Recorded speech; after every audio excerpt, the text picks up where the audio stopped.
Bien, bonjour à tous, bienvenue à la session sur le cross-canal. Alors les choses ont évolué, puisque si on parlait encore il y a quelques années du multicanal, aujourd'hui on parle de cross-canal. Alors le multicanal, c'était il y a encore 4-5 ans, des entreprises qui proposaient plusieurs canaux de distribution, chaque canal de distribution devant finalement servir un segment particulier de consommateurs. On ne souhaitait pas que les consommateurs migrent entre eux. J'ai l'impression que... On ne souhaitait pas que les consommateurs migrent entre les canaux de distribution parce qu'on croyait que ces migrations entre les canaux, c'était de la cannibalisation. On se situe aujourd'hui en 2013 et on est passé du multi au cross parce qu'on s'est rendu compte que le consommateur s'est mis à migrer entre les canaux au gré de ses envies, de son humeur et qu'il recherche une nouvelle expérience d'achat. Donc aujourd'hui, on parle de cross-canal. Les derniers termes parleront effectivement d'omnicanal. Quelles sont les meilleures expériences des professionnels en termes de stratégie cross-canal? Alors nous avons le plaisir d'accueillir 3 personnes.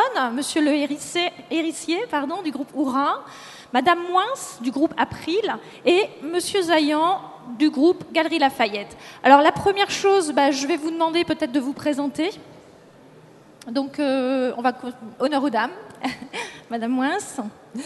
Bonjour à tous. Donc effectivement, j'ai rejoint le groupe April il y a peu de temps. Donc pour ceux qui ne connaissent pas, le groupe April, c'est un groupe d'assurance, parfois assez peu connu du grand public puisque c'est une entreprise au départ qui a un métier de grossiste en assurance et qui, depuis quelques années, réfléchit à toute la problématique de développement de la distribution directe justement. Et donc je les ai rejoints il y a quelques mois pour travailler sur la transformation digitale et sur l'accélération de la vente directe.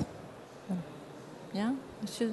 Bonjour à tous, je suis Franck Zayan, je suis en charge de la partie e-commerce et Internet et mise en œuvre du projet omnicanal. Alors je vais employer le terme omnicanal, après on pourra refaire les définitions si vous voulez, au sein du groupe Galeries Lafayette.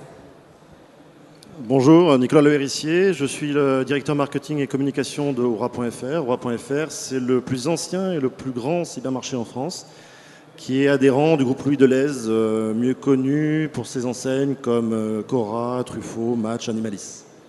Bien, donc moi je suis Régine Van Hem, je suis maître de conférence à Paris 1 Sorbonne et je menais depuis une dizaine d'années des études et recherches sur l'évolution du consommateur dans un contexte multicanal, ce que j'appelle un libre-service élargi, c'est-à-dire qu'aujourd'hui on a inventé le libre-service. Quelles sont les attentes des clients dans ce contexte? Comment revisiter les points de vente face à cette digitalisation de l'acte d'achat? Alors, plusieurs questions. La première question, c'est pourquoi faire du cross-canal? Qu'est-ce qui vous motive et pourquoi aujourd'hui, dans le salon du e-commerce, on parle du cross-canal? Monsieur Zayan. Donc je me lance. Alors en fait, la raison première, si je voulais être un peu provocateur, je dirais qu'on n'a pas tellement le choix en réalité. C'est vraiment une question de survie. Pendant les 10-15 dernières années qui se sont écoulées, le marché, le commerce d'une manière générale, a vu émerger un certain nombre d'acteurs, de nouveaux acteurs, donc de pure players, qui sont venus clairement empiéter et prendre des parts de marché aux acteurs qui étaient déjà installés. Et les acteurs déjà installés étaient évidemment les acteurs du monde physique. Donc d'une manière générale, les acteurs du monde physique ont regardé ça au début d'un peu loin, en tergiversant pas mal, jusqu'à diverses expériences qui les ont menés à prendre des décisions assez radicales en se disant là il faut vraiment y aller. Et aujourd'hui, on se rend compte d'une chose, c'est que le marché, le commerce d'une manière générale, se répartit auprès de divers acteurs. On a désormais des pure players de taille très considérable, ils sont très peu nombreux. Il y en a en général quelques locaux par pays et assez peu de globaux. Enfin, il y a celui qu'on cite tout le temps qui est Amazon, évidemment.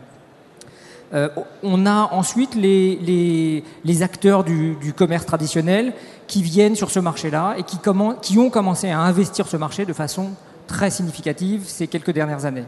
Et ces gens-là, et alors le groupe Galeries Lafayette en fait partie évidemment, se sont rendus compte d'une chose, c'est que en essayant de rattraper le retard qu'ils avaient sur les pure players, Et bien, ils se sont rendus compte de quelque chose qui était une évidence, c'est qu'ils ont un avantage considérable par rapport aux pure players, c'est qu'ils ont des magasins. Et que le lien entre le magasin et le site internet est aujourd'hui, et quand je parle de lien, je parle de lien très profond, représente aujourd'hui un avantage concurrentiel absolument primordial.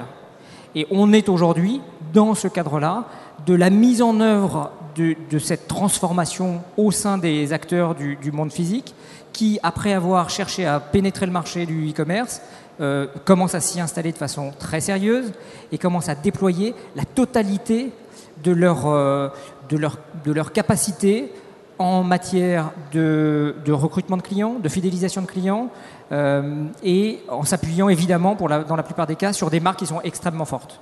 Donc c'est vraiment une question de survie. Si on n'y va pas, la transformation qui est aujourd'hui en route va coûter très cher aux acteurs qui décident de regarder ça d'un peu loin.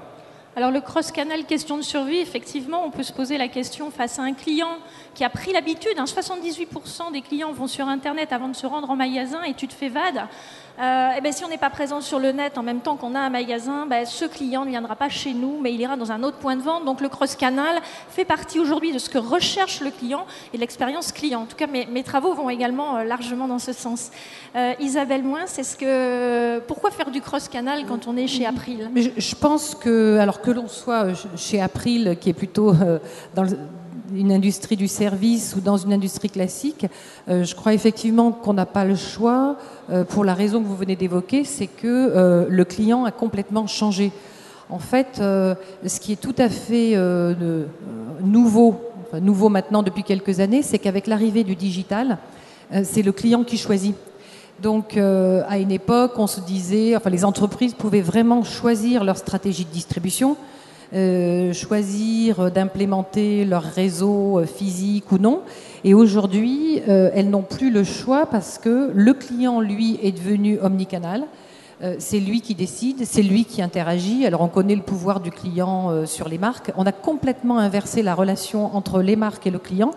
Et comme vous le dites, un client aujourd'hui, il va aller en point de vente, il va téléphoner s'il y a des plateaux téléphoniques, et puis il va aussi aller sur le web. Et souvent, il prépare d'ailleurs ses commandes sur le web. Alors, quels que soient les chiffres, certains disent 80% vont sur le web avant d'aller en point de vente, d'autres disent 50%. Peu importe. En tout cas, c'est une majorité de clients qui vont d'abord sur le web et qui vont ensuite dans les autres canaux. Donc, on est absolument contraint de leur proposer une expérience bout en bout, quel que soit le canal. Merci. Alors chez Oura, ça se passe comment, l'omnicanal, le cross-canal, sachant que a priori vous n'avez pas de point de vente physiquement implanté, donc vous allez peut-être. Alors il y a des tests sur le drive, d'après ce que j'ai cru comprendre. Donc qu'est-ce que c'est le cross-canal chez Oura ? Faire du cross-canal chez Oura, c'est ce que la grande distribution n'a pas fait pendant des dizaines d'années.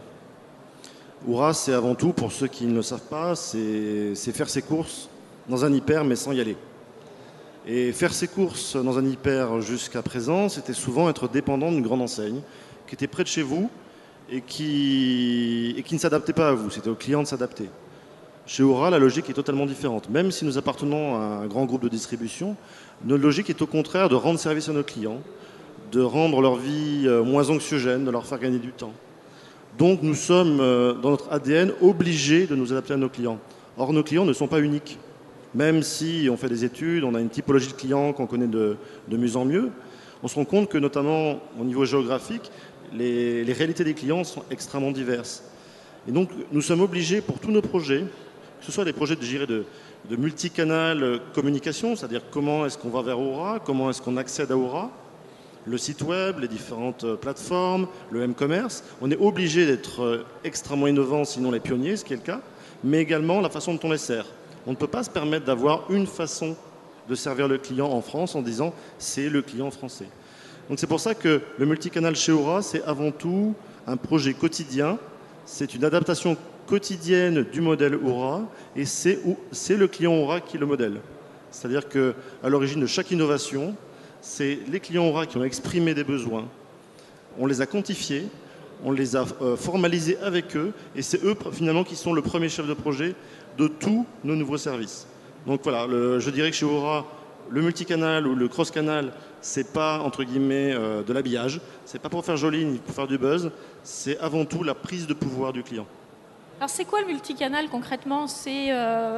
Concrètement, c'est par exemple au niveau de la façon d'accéder à Aura, c'est la possibilité déjà, quel que soit votre moyen d'accès à Internet, de retrouver Aura, de retrouver tous les produits et tous les services Aura, où que vous soyez. On a été les pionniers du m-commerce. On a lancé la première appli smartphone qui a été un franc succès. On est à 100% de taux de recommandation de nos clients, avec un panier moyen qui a cru de façon significative. Et on a été également les premiers à lancer la première application full iPad, qui connaît en quelques mois, puisqu'on l'a lancé en février, qui connaît un succès fulgurant, puisque petit à petit, on est en train de remplacer le PC avec, encore une fois, un panier moyen qui augmente. Donc ça, c'est déjà, je dirais, pour rentrer chez Aura, le cross-canal, c'est vraiment dans nos gènes. Ensuite, vous parliez du drive. On a lancé également le premier pilote d'un drive, je dirais, différent en France. Le drive, jusqu'à présent, c'était principalement des modèles, je dirais, avec des services amoindris. On va vous offrir de l'hyper, mais en fait, ce n'est pas vraiment de l'hyper. C'est-à-dire que vous n'aurez pas l'offre de l'hyper et puis un service qui n'est généralement pas à la hauteur. Donc nous, on a pris le pari, en étudiant le modèle, de se dire, il y a une partie de nos clients qui sont attirés par ce modèle, mais ils ne sont pas satisfaits.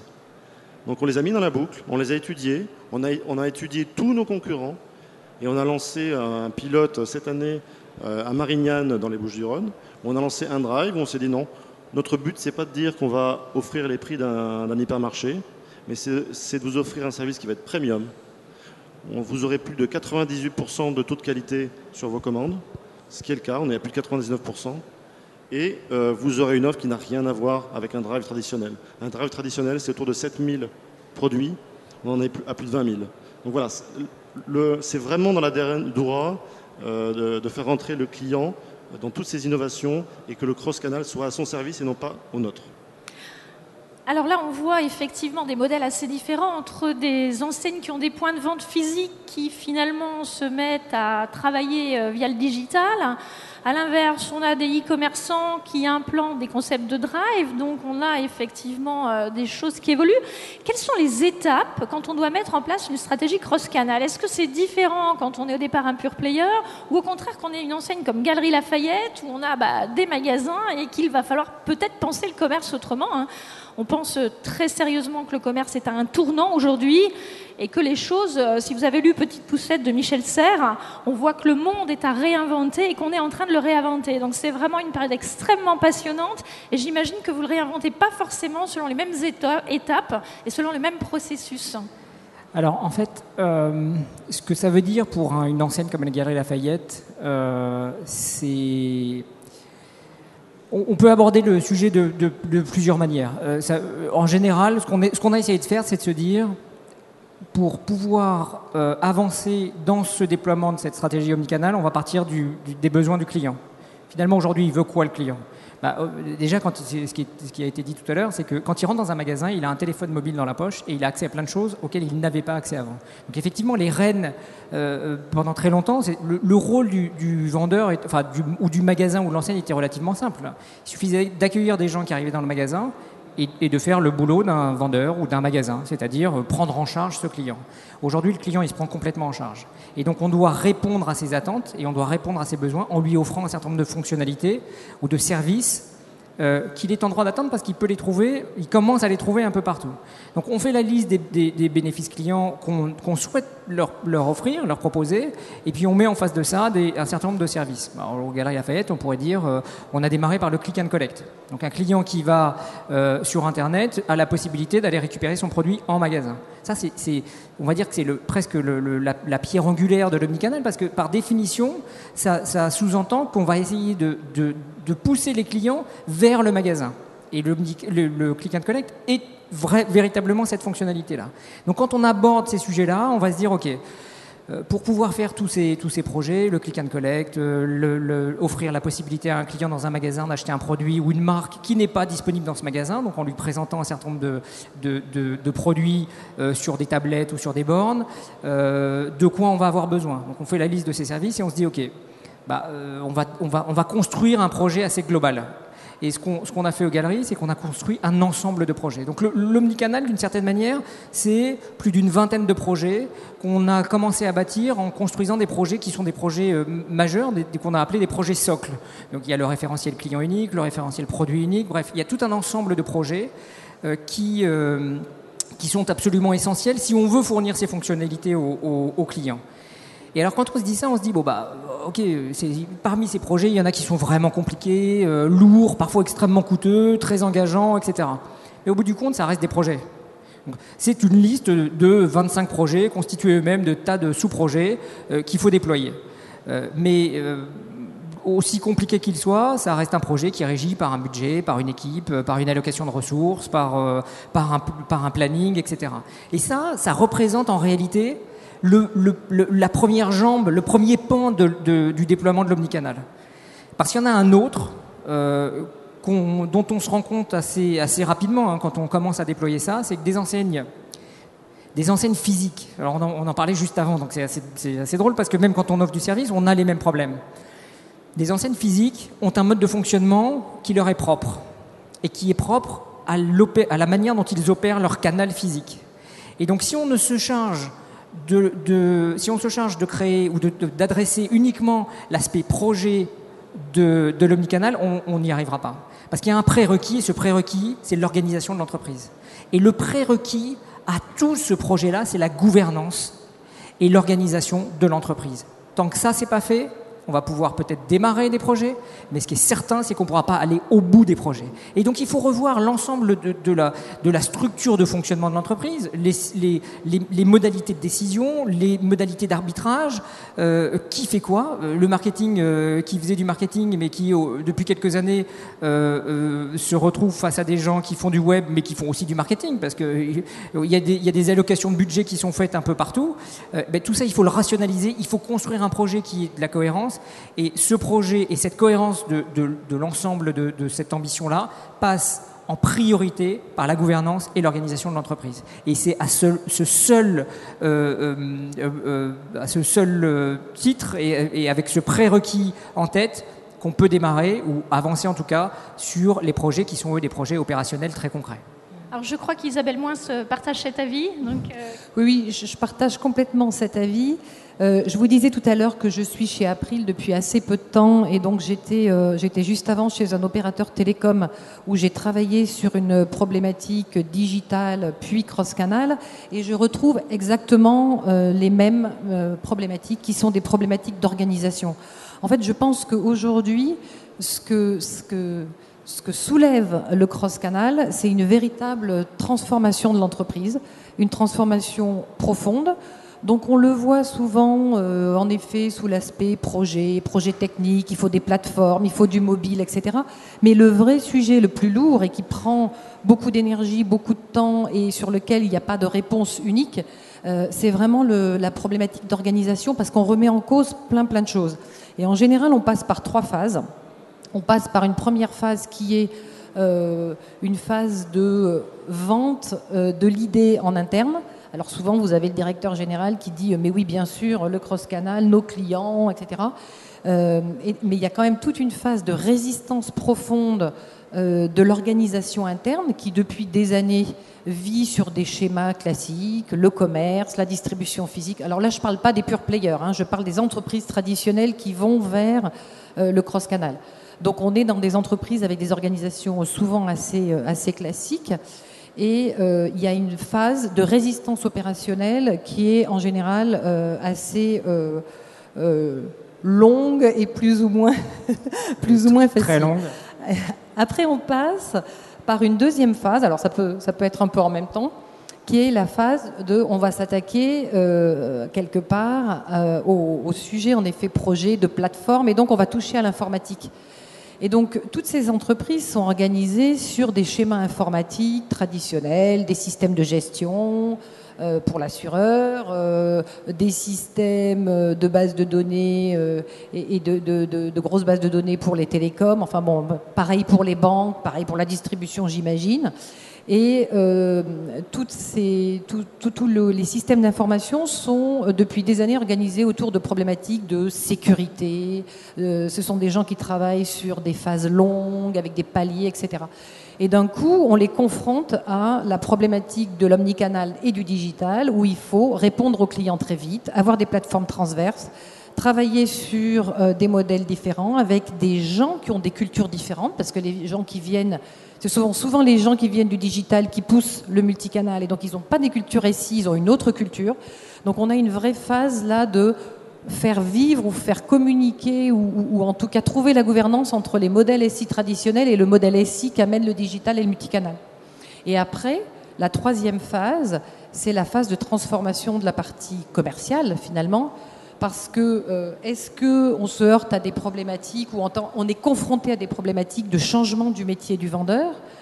D'une part, ça change profondément son métier parce que souvent le client a été préparé son achat sur Internet, donc il arrive en point de vente, il est parfois bien mieux renseigné que le vendeur lui-même. Donc le vendeur traditionnel qui faisait juste son boulot de vente classique en push, ça marche plus du tout. Donc il faut des vendeurs conseils, il faut changer complètement le profil des vendeurs. Alors ça, je vous parle de l'idéal, hein, bien entendu. Hein, mais en tout cas, ça fait partie, à mon avis, du chemin. Il faut changer le profil des vendeurs, il faut repenser toute la logique de REM, de rémunération. Est-ce que finalement la vente, elle va être attribuée à un canal ou à un autre? La vente, elle peut être commencée sur le web, finie au téléphone, et puis on va chercher son produit en point de vente ou dans un drive. Comment on gère ce problème de la rémunération? Qui est payé dans ce cas-là? Enfin, on soulève vraiment des vraies problématiques organisationnelles. Et donc, je suis assez d'accord avec Franck quand on dit que finalement, le sujet de l'omnicanal, certes, c'est du projet lourd, mais c'est surtout un sujet de gouvernance et que ça prend du temps. Vous souhaitez rajouter quelque chose? Pour préciser, je dirais qu'effectivement, le premier écueil, c'est de croire que le multicanal, c'est un nouveau projet. C'est également de croire que c'est le nouveau jouet du marketing ou du digital. C'est quelque chose qui doit être totalement transversal. Et ça ne peut être que transversal. Et ça passe effectivement par des phases d'éducation, des phases de conviction. Tout le monde doit être dans le multicanal. Tout le monde doit être dans la création du multicanal et dans son suivi. Sinon, ça ne peut pas fonctionner. Donc ça, c'est un écueil qui est fondamental. Le deuxième écueil que je voudrais ajouter, c'est l'écueil du geek.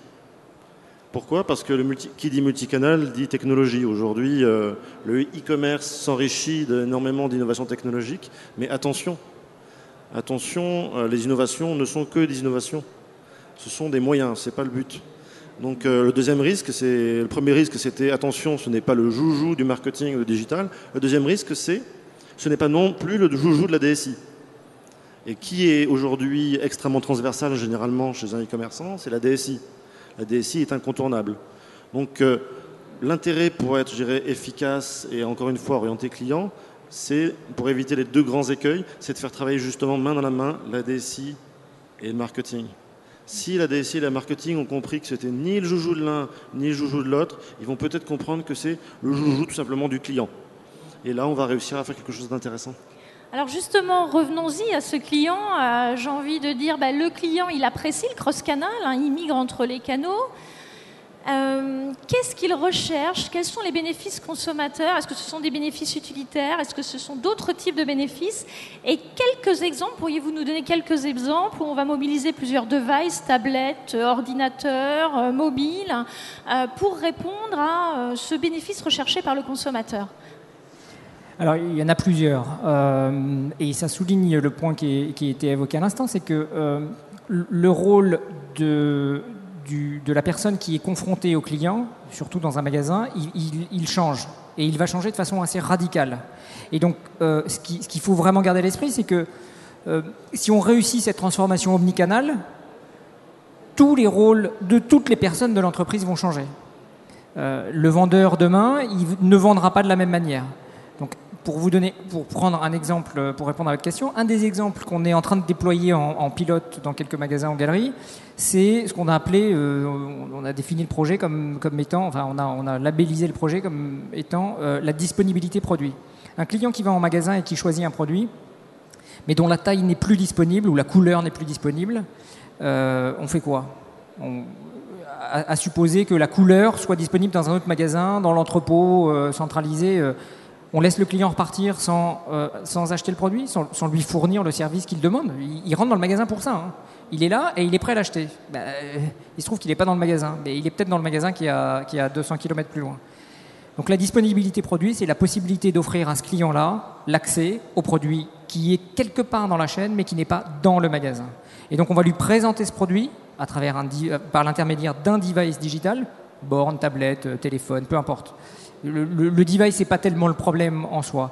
Donc on va lui présenter ce produit et on va lui offrir la possibilité d'acheter ce produit, de le recevoir chez lui ou de venir le chercher en magasin quand il aura fait son choix. Et il faut bien comprendre ça et voir ça comme étant une transformation absolument radicale de la manière dont l'échange avec le client va s'opérer, dont la manière dont la relation avec le client va s'opérer. Et ça veut dire une chose qui est importante, c'est que tout le monde est concerné par l'omnicanal. Un exemple me vient en tête assez naturellement, c'est un exemple d'un acteur anglo-saxon qui est assez peu connu en France et qui s'appelle John Lewis. De mon point de vue, John Lewis est probablement l'enseigne qui a le mieux réussi sa transformation omnicanal. Et quand on écoute le président, le CEO de John Lewis, il raconte que le jour où ils ont décidé de faire cette transformation, ils l'ont décidé parce qu'ils étaient confrontés à la crise de 2008, qui en Angleterre était absolument phénoménale. Et le choix qu'il a fait a été d'embarquer toute l'entreprise. Et il a dit, si on revient à la rémunération, il a dit « Je veux que tout le monde soit impliqué. Je veux que tout le monde, en gros, soit concerné et je veux que tout le monde soit incentivé sur la réussite de ce projet. » Et la manière dont il racontait est assez drôle parce qu'il dit « Mais moi, ce que je voulais, c'est que chaque personne dans le magasin soit rémunérée pour le nombre de fois qu'il mentionne johnlewis.com à un client. Soit rémunérée pour le nombre de fois qu'ils vont souligner un service proposé au client. » Et ça veut dire que tout le monde dans l'entreprise doit être impliqué, parce que le comité exécutif de l'entreprise doit porter cette transformation et doit porter ce changement à tous les niveaux de l'organisation. Alors justement, pour rebondir sur ce que vous dites, imbrication entre sphère virtuelle et sphère réelle, on est complètement dedans. Pour la jante féminine, vous nous aviez parlé de nouveaux services qui imbriquaient cette sphère virtuelle et physique à travers des cabines d'essayage, me semble-t-il. En fait, ce qu'on a mis en place dans certains magasins, c'est d'offrir avec le click and collect un complément de service. Parce que le click and collect, au bout du compte, si on veut être très basique, c'est j'achète un produit, je vais chercher mon carton dans le magasin. Mais en réalité, c'est l'opportunité pour l'enseigne de renforcer le lien avec le client, et en particulier avec la cliente. Donc le client ou la cliente qui vient chercher son produit en magasin doit avoir la possibilité de regarder le produit qu'elle a choisi. Donc il faut ouvrir le carton, lui permettre de regarder le produit, de s'assurer que c'est la bonne couleur, que c'est ce à quoi elle s'attendait, lui offrir la possibilité d'essayer le produit. Donc on a installé à côté des points de collecte dans les magasins des cabines d'essayage pour permettre aux clients d'essayer les produits et éventuellement, s'ils le souhaitent, d'aller dans le magasin, faire un échange, un remboursement, acheter un produit complémentaire. Et la clé, au bout du compte, elle est là. C'est qu'un client omnicanal, donc un client qui va interagir de façon active sur plus d'un canal, c'est un client qui est beaucoup plus rentable qu'un client monocanal, voire qu'un client multicanal. Donc un client qui ne va interagir que de façon séparée entre les canaux. Ce client omnicanal rapporte plus d'argent à l'entreprise. Il y a vraiment un enjeu de rentabilité derrière ça.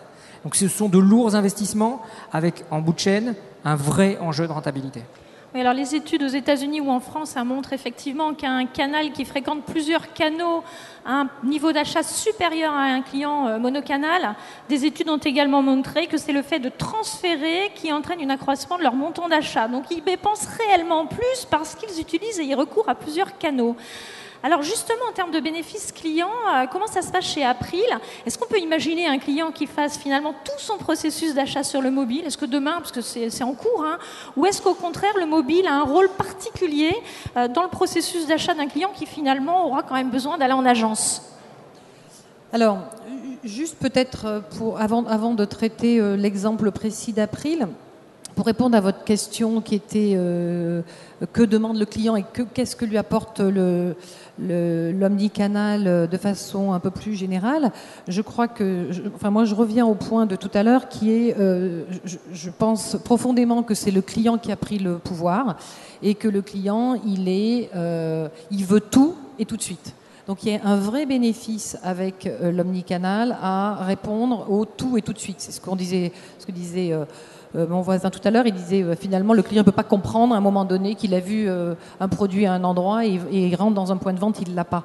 Le client il veut absolument tout et tout de suite. Donc l'omnicanal ça lui permet de répondre à ça. Nous de ce qu'on avait constaté et ce que je constate également dans l'assurance, c'est que finalement, un des points du multicanal, c'est aussi la connaissance de ce client. C'est-à-dire ce que ne supporte plus un client dans les domaines du service, c'est d'avoir passé des heures au téléphone avec un opérateur, de ne pas avoir été satisfait parce qu'on n'a pas le produit ou le service n'est pas disponible ou il y a une deuxième étape, donc revenez monsieur. Ou aller voir en point de vente, il revient en point de vente et là on lui redemande qui il est, ce qu'il a fait, ce qu'il veut, etc. Donc un des forts bénéfices de ces sujets de multicanal, c'est un client qui est arrivé par un canal, il est connu quand il arrive dans le canal complémentaire. On ne lui redemande pas tout et on est capable de lui délivrer le bon service.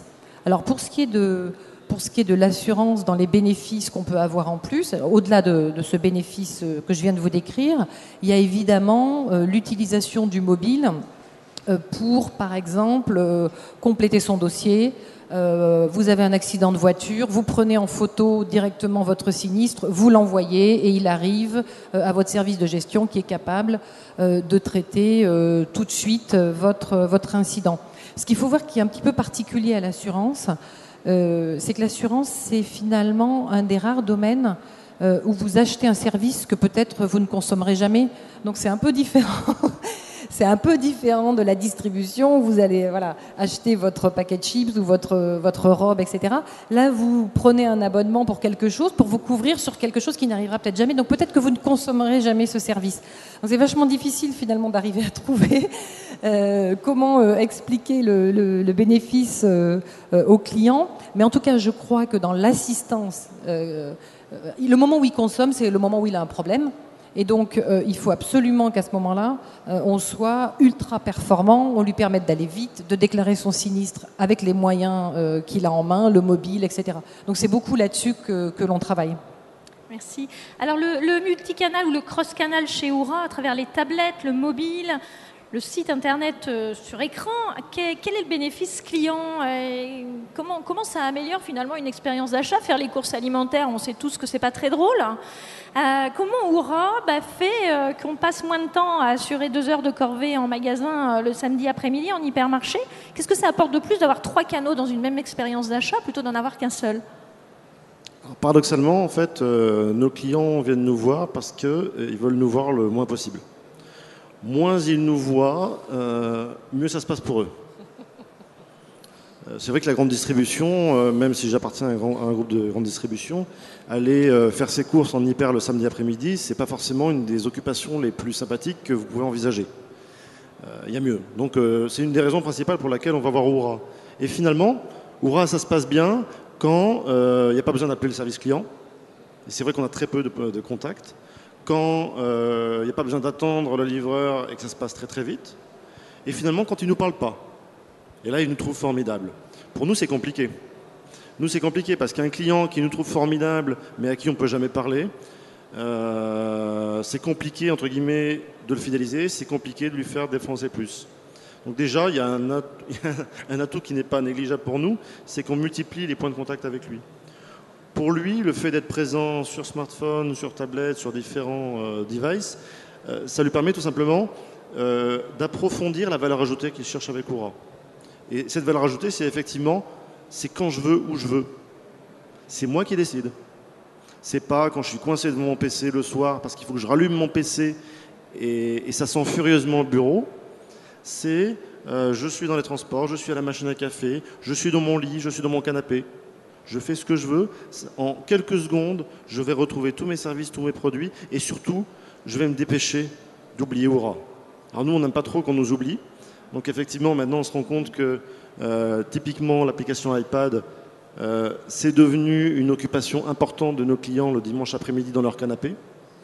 C'est pour ça que l'appellation M-Commerce, j'ai tendance à la relativiser pour l'iPad. C'est dans plus de 90% des cas du PC de canapé. Mais ça rentre vraiment dans la valeur ajoutée qu'on recherche chez Aura. Ça doit être simple, ça doit être libératoire, ça doit être rapide et ça doit être où je veux, quand je veux. Alors, est-ce que l'interface sur ces 3 devices, ordinateur, tablette, mobile, sont les mêmes chez Aura ou est-ce qu'au contraire il y a une différence et dans ces cas-là, pour quelle raison? Pour quelle raison? Si c'est uniquement pour faire du zoom, ça n'a pas beaucoup d'intérêt. Si c'est pour faire du bricolage, de se dire, ce qui était déjà le cas, il faut que mon site web soit à peu près pratique, à peu près utilisable sur iPad, sur iPhone ou autre. Effectivement, on fait de l'à peu près. C'est pas ce que demandent les clients. Les clients sont très exigeants, sont de plus en plus experts. Si c'est pour leur fournir de l'à peu près, ils iront voir ailleurs. Si on leur vend du service, c'est pas pour leur vendre du bricolage. Donc chaque device a des utilisations très différentes. Encore une fois, est-ce que vous connaissez beaucoup de monde qui sort son iPad dans le métro? Personnellement, pas beaucoup. De temps en temps, je vois des touristes devant la Tour Eiffel qui prennent en photo la Tour Eiffel avec leur iPad. Je les trouve assez optimistes, voire inconscients. Mais globalement, chaque device a une utilisation qui est différente et a des atouts au niveau ergonomie, au niveau design qui sont très différentes. Donc il faut s'adapter à ces atouts. Si c'est juste pour faire du bricolage, autant faire un design adapté, adaptive design, mais ça n'apporte pas grand-chose. D'accord. Alors du coup, je me posais la question, est-ce que ça veut dire qu'on a des profils différents qui vont utiliser des devices différents, c'est-à-dire des gens qui vont utiliser la tablette, d'autres qui vont utiliser le mobile? Ou est-ce qu'au contraire, on a un même consommateur qui va passer de l'un à l'autre? Et dans ces cas-là, si on a un même consommateur qui commence à faire ses courses sur le site internet, puis qui passe sur son mobile, est-ce qu'il n'y a pas un coût au changement quand on change de device? C'est-à-dire, est-ce que finalement, j'avais bien intégré l'interface du site internet, je me retrouve sur mon mobile, il va falloir que je comprenne comment Aura, quelle interface il a proposé sur le mobile. Est-ce qu'il n'y a pas un coût au changement finalement? C'est une sacrée gymnastique pour nous. C'est-à-dire qu'on doit être à la fois innovant, on doit à la fois apporter de la valeur ajoutée par device, et à la fois on ne doit pas perdre le consommateur. Donc typiquement, c'est important que, comme vous le dites, que le client trouve de façon totalement instinctive ses repères. Mes listes sont là, mes produits sont ici, mes services sont ici. Et le client n'a pas envie de se taper une notice ou un didacticiel pour comprendre comment ça fonctionne. Typiquement, sur l'application iPad et les applications iPhone, on a mis en place des didacticiels qui, a priori, malgré l'argent qu'on a mis dedans, désintéressent assez globalement nos clients. C'est plutôt bon signe. Ça veut dire qu'ils ont repéré leurs repères. Ils ont leurs repères vraiment identifiés sur ces différents devices. Par contre, ils ont également des repères qui sont des repères propres au device, pas propres à Aura. Ils ont l'habitude d'utiliser l'iPad, ils ont l'habitude d'utiliser l'iPhone, et ils savent qu'il y a des repères de navigation type et qu'ils vont les retrouver. Donc c'est vraiment une jonglerie très, très importante. Les premières phases de design de ces devices sont extrêmement compliquées. Il faut vraiment qu'on mette le client dès le départ. Et concernant Aura, on a fait des tests à chaque fois, dès le départ avec les clients, sur des maquettes, pour leur dire qu'est-ce que vous comprenez. Si dès le départ, le client fronce les yeux et se dit mais qu'est-ce que vous avez voulu faire, il faut repartir en arrière et lui dire ok, qu'est-ce qui vous plairait. Donc c'est voilà. Apporter de la valeur ajoutée sans révolutionner le client. Le client, il n'est pas là pour qu'on lui réinvente ses courses. Alors, Ikea a proposé une application iPhone, finalement, où on peut commencer à faire ses courses sur le site internet de l'enseigne. On aura son panier. Ce panier sera ensuite transféré sur le mobile, sur l'application mobile. Et puis, l'innovation qui est sortie ou qui va sortir, c'est qu'une fois que vous avez transféré le petit sofa que vous avez repéré online, qui est dans votre mobile, eh bien, là, vous allez avoir un téléguidage en magasin, puisqu'ils se sont rendus compte chez Ikea que finalement, quand on aborde un vendeur, dans 90% des cas, c'est pour demander où est le produit. Et donc, on va avoir une espèce de GPS qui va être proposé dans le magasin. Alors évidemment, en tant que spécialiste du marketing, on a envie de dire attention, et le parcours Ikea, et les achats d'impulsion, etc., parce qu'on met des œillères. Hein. Mais justement, est-ce que chez vous, c'est possible qu'un client commence à charger son chariot virtuel sur Internet, puis le transfère sur son mobile? C'est totalement transparent. On se rend compte de plus en plus que nos clients passent d'un PC à un autre, d'un PC à un Mac, de l'iPhone, de l'iPad, c'est totalement transparent. À chaque fois, il retrouve sa commande telle qu'elle est, et d'ailleurs, il peut la modifier, et il peut même la modifier après l'avoir validée. Ça, c'est un service qui est très apprécié. Maintenant, vous parlez de la géolocalisation du client. Nous, on ne géolocalise pas le client, on géolocalise nos livreurs, et on est les seuls à le faire. Au départ, on a géolocalisé tous nos camions en se disant, on va peut-être optimiser les trajets de nos camions si on sait exactement où ils sont à l'instant T et on est capable de leur donner l'itinéraire le meilleur. Et puis on s'est rendu compte que ça pouvait devenir un service énorme pour le client et notamment ça permet d'affiner le créneau de façon considérable. Déjà le client, si vous choisissez un créneau de 2 heures, vous n'avez pas envie que le livreur arrive avant ou après. Donc respecter le créneau, c'est fondamental. Si ce créneau de 2 heures au cours de la journée, vous allez le réduire à une demi-heure parce que vous savez exactement où est le livreur et qu'au cours de la journée, vous recevez des pushs qui vous indiquent que le livreur il est en train d'arriver chez vous, vous n'avez même plus besoin de rester chez vous. Et dans la livraison à domicile, c'est fondamental. Qui n'a jamais, même chez des e-commerçants de renom, passé des journées entières à attendre un livreur, on ne sait pas où il est, on se bat avec le service client, et au moment où le produit arrive, même s'il est très bien emballé, qu'il est formidable, ce qu'on a retenu, c'est le temps qu'on a perdu. Là, finalement, vous n'avez même plus besoin de rester chez vous. Vous pouvez aller faire du shopping, vous pouvez aller faire du sport. Vous avez votre iPhone sur vous, votre iPad s'il vous manque beaucoup. Et on va vous indiquer quand véritablement va arriver le livreur. Et on a un taux de qualité qui a plus de 95% là-dessus. Donc voilà, c'est extrêmement libératoire. Finalement, on me livre exactement quand je veux et j'ai même plus besoin d'attendre le livreur. Ça, c'est quelque chose qui a beaucoup plu à nos clients, tellement plu que quand on a lancé l'appli, on leur a fait une blague. Le premier focus group, on leur a dit « Ok, combien êtes-vous prêts à payer pour cette appli ?» D'abord, ils ont crié très fort en disant vous vous foutez de moi, je vais payer une appli e-commerce. » Mais quand ils ont vu justement cette fonctionnalité qui permet finalement de savoir que le livreur arrive chez vous, ils ont dit « Ok, on est prêt à vous mettre quelques euros. » Alors bien entendu, on ne les a pas fait payer, mais au moins ça nous a permis de quantifier la valeur de ce service. Et aujourd'hui, c'est un service qui est extrêmement important pour nos clients et très différenciant. D'accord, merci. Alors peut-être une petite dernière question avant de passer la parole au public. Vous avez su parler à différentes reprises du vendeur. Alors moi, ce vendeur, il m'intéresse, je l'étudie depuis des années. Et très clairement, le pauvre vendeur que tout le monde a oublié, eh bien, il est en situation très, très inconfortable quand son entreprise se multicanalise. Il a en face de lui des gens qui auront passé une après-midi à rechercher de l'information sur un produit. Et très clairement, le client en sait plus que le vendeur, il en sait plus et parfois il lui montre. C'est-à-dire qu'il y a véritablement un comportement de défiance en magasin. Donc, question, comment réinventer le métier de vendeur ? On sait que le client, finalement, il a pris en charge lui-même online ce que faisait avant le vendeur. Il aura repéré les produits online, il aura recherché les informations et il aura fait une présélection. Donc le travail habituel du vendeur, tel qu'on l'a enseigné jusqu'à présent, avec effectivement présentation des produits, traitement des objections, etc., n'existe plus puisque le client a lui-même finalement traité ses objections. Donc comment peut-on voir le vendeur ? Est-ce que notre vendeur, il est très très mal, sachant que par ailleurs les indicateurs montrent que les gens dans le commerce recherchent de nouveau de l'humain, du lien social. Donc ce vendeur, on a l'impression qu'il est très très perturbé par la multicanalisation de son enseigne, mais à la fois on en a besoin. Alors comment et quel rôle on va lui donner demain dans un cross-canal qui serait une expérience client très très très très agréable ? Alors, pour prendre l'exemple des galeries, il y a une douzaine de milliers de vendeurs. Son rôle numéro un, l'un de ses rôles, c'est d'être l'ambassadeur de cette transformation et de ce changement. Et il y a un exemple qui vient souvent, ou qui a souvent été cité, c'est celui de Best Buy aux États-Unis.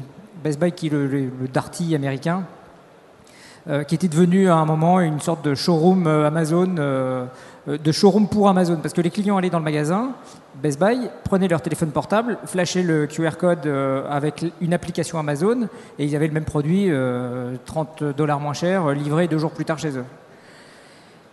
Et le Best Buy a pris cette transformation ou on va dire ce virage de plein fouet et a été obligé de fermer des magasins. Voilà, les vendeurs étaient effectivement très mal. Et puis c'est très compliqué d'avoir le même niveau de connaissance sur un produit très technique qu'un client qui a fait son parcours en ligne pendant les 15 derniers jours et qui connaît très bien le produit sur lequel il veut se renseigner.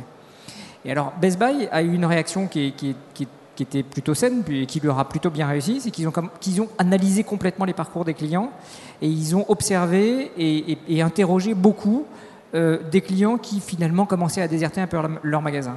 Et ils se sont aperçus d'une chose, c'est que le problème n'est pas que le client en sache plus sur le produit que le vendeur. Ça n'est pas un problème. Le problème de Best Buy était que ces vendeurs étaient mauvais. C'est-à-dire qu'ils n'arrivaient pas à construire, à élaborer une relation avec leurs clients. Lorsqu'ils ont adressé ce point-là, vous parliez de la relation humaine qu'ils ont entre les clients et les vendeurs, lorsqu'ils se sont penchés sur cette question et qu'ils ont mis en œuvre un certain nombre de formations, d'explications, d'accompagnement, ça a changé les choses. Et ça a changé radicalement les choses. Et on trouve aujourd'hui aux États-Unis des tas d'exemples d'enseignes qui ont réussi ce virage-là, le virage de la transformation du travail du vendeur dans le magasin de façon absolument remarquable. Il y a des gens comme Bloomingdale's. Vous allez dans un magasin Bloomingdale's, vous êtes face à un vendeur qui va vous accompagner, vous montrer des produits. Alors peut-être qu'il en sait plus que vous ou pas, la question n'est pas là. Il va vous accompagner. Il va vous accompagner et il va vous suivre une fois que vous aurez quitté le magasin. C'est-à-dire qu'il va collecter sur vous, si vous le souhaitez, un certain nombre d'informations et en particulier votre adresse email ou votre numéro de téléphone, et il va continuer la relation qu'il a initiée dans le magasin avec vous lorsque vous serez sorti du magasin.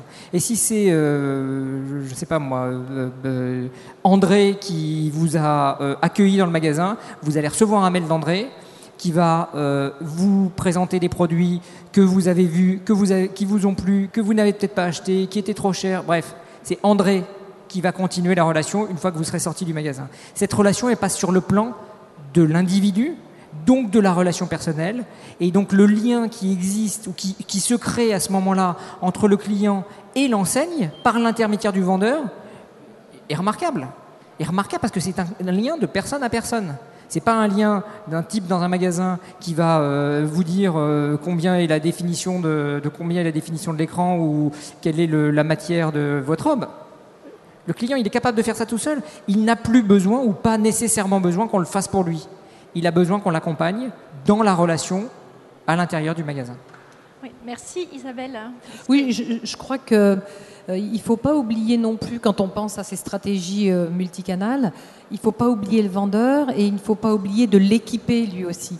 Parce que finalement, enfin, moi je vois dans la stratégie que j'ai développée dans mon entreprise précédente, où on est parti de l'Internet et puis ensuite on a équipé les télévendeurs et puis les boutiques. Finalement, souvent, on a tendance à penser au client final, et c'est pour lui qu'est fait le service, donc c'est important, mais il ne faut surtout pas oublier le vendeur. Et si le vendeur, vous lui donnez les bons outils, et que, effectivement, quand le client arrive en boutique, le vendeur sait ce qu'a fait le client avant, le connaît, est capable, ne serait-ce que de l'accueillir en disant « Bonjour, monsieur un tel, parce que vous êtes client chez nous depuis 20 ans », s'il a toutes ces informations et s'il a les bons outils pour l'accueillir, je pense que la relation, effectivement, se renoue. Et il fait un travail de vente, mais plutôt via du conseil. Ah tiens, je sais que vous avez vu tel produit sur Internet. Alors bon, on peut plus ou moins le dire comme ça, mais enfin en tout cas, il faut qu'il soit au courant et qu'il le sache. Vous êtes intéressé par tel produit, c'est bien le bon ou j'en ai un autre, ou je vous propose l'accessoire qui va avec.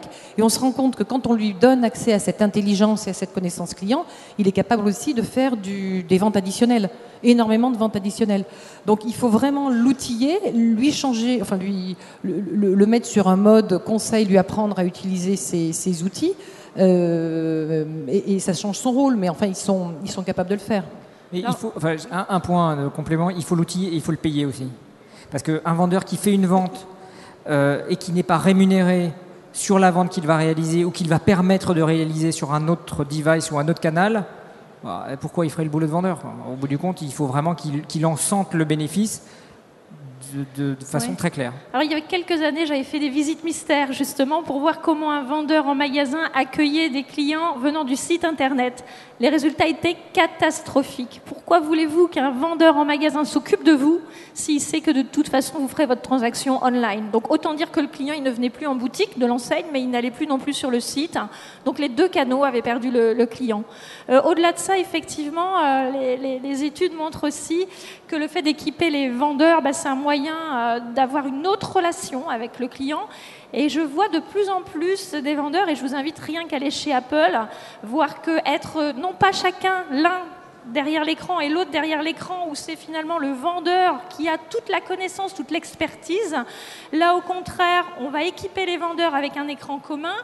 Et en fait, on va naviguer ensemble. Et naviguer ensemble, c'est juste un poème. Il se passe des choses, c'est une source de complicité. On redécouvre ensemble et c'est le client qui montre au vendeur. Mais le vendeur est très très content et le client est extrêmement valorisé de pouvoir faire découvrir des choses. Donc la relation est complètement inversée.